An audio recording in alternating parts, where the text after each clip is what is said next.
Hi friends, स्वागत है आप सभी का मेरे यूट्यूब चैनल नर्सिंग इम्पल्स में। जैसा कि हमने पिछले वीडियो में बात किया था कि नीट के अंदर बीएससी नर्सिंग का कौन कौन सा कॉलेज आता है जिसमें आप नीट के स्कोर के आधार पर ही एडमिशन ले सकते हैं। उसके लिए आपको अलग से कोई दूसरा एंट्रेंस एग्जाम देने की आवश्यकता नहीं होती है, यानी कि आपका जो नीट का स्कोर है उसी स्कोर के आधार पे आपको उन कॉलेज में एडमिशन मिल जाएगा। तो अगर आप अभी तक उस वीडियो को नहीं देखे हैं तो जा करके देख सकते हैं, उसका लिंक मैंने डिस्क्रिप्शन बॉक्स में दे रखा है। तो चलिए आज के इस वीडियो में हम जानते हैं कि नीट के अंदर बीएससी नर्सिंग का जो भी कॉलेज आता है उसमें एडमिशन का क्या प्रोसेस है, किस प्रकार से आप उस कॉलेज में एडमिशन ले सकते हैं। तो सबसे पहले आप ये जान लीजिए कि आज की डेट में किसी भी कॉलेज में एडमिशन लेने के लिए आपको सबसे पहले उसका काउंसलिंग करवाना होता है।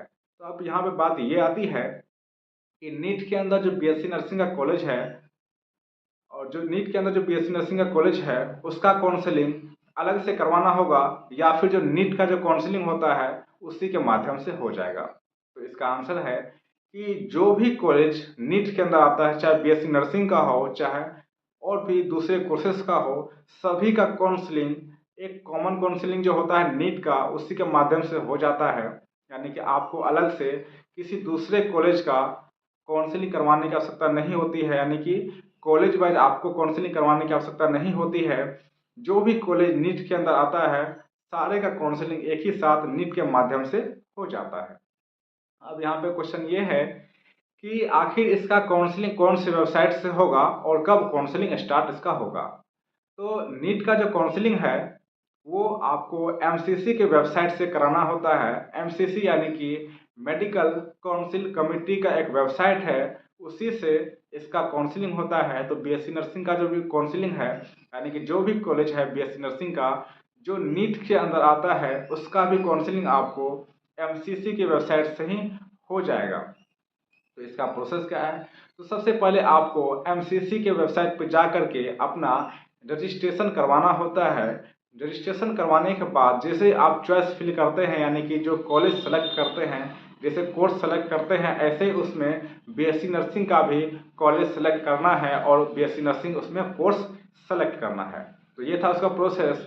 अब हम बात करेंगे कि आखिर इसका काउंसलिंग कब स्टार्ट होगा, इस बार इसका काउंसलिंग कब स्टार्ट होगा। तो देखिए कि जैसा कि अभी आप देख ही रहे हैं कि नीट का जो है एग्ज़ाम ऑलमोस्ट कैंसिल हो चुका है। नीट का जो एग्ज़ाम है वो दोबारा से होने की संभावना है कि कुछ जगहों पे पेपर लीक हो जाने की वजह से ऐसा चांसेस बन रहा है कि नीट का पेपर दोबारा से हो सकता है। अगर नीट का पेपर दोबारा से नहीं होता है तो जो इसका काउंसलिंग है वो 7 जुलाई से स्टार्ट हो सकता है, कि ऐसा संभावना है कि अगर नीट का पेपर दोबारा से नहीं होता है तो 7 जुलाई से इसका काउंसलिंग स्टार्ट हो सकता है।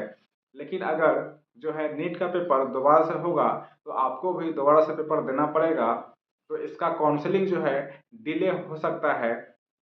ऐसे अगर कोई भी इन्फॉर्मेशन आती है काउंसलिंग के रिगार्डिंग तो मैं आपको अपने चैनल के माध्यम से इन्फॉर्म कर दूंगा। इसलिए आप मेरे चैनल को लाइक और सब्सक्राइब कर लीजिए ताकि आप कोई भी अपडेट मिस ना कर सके। तब तक के लिए धन्यवाद।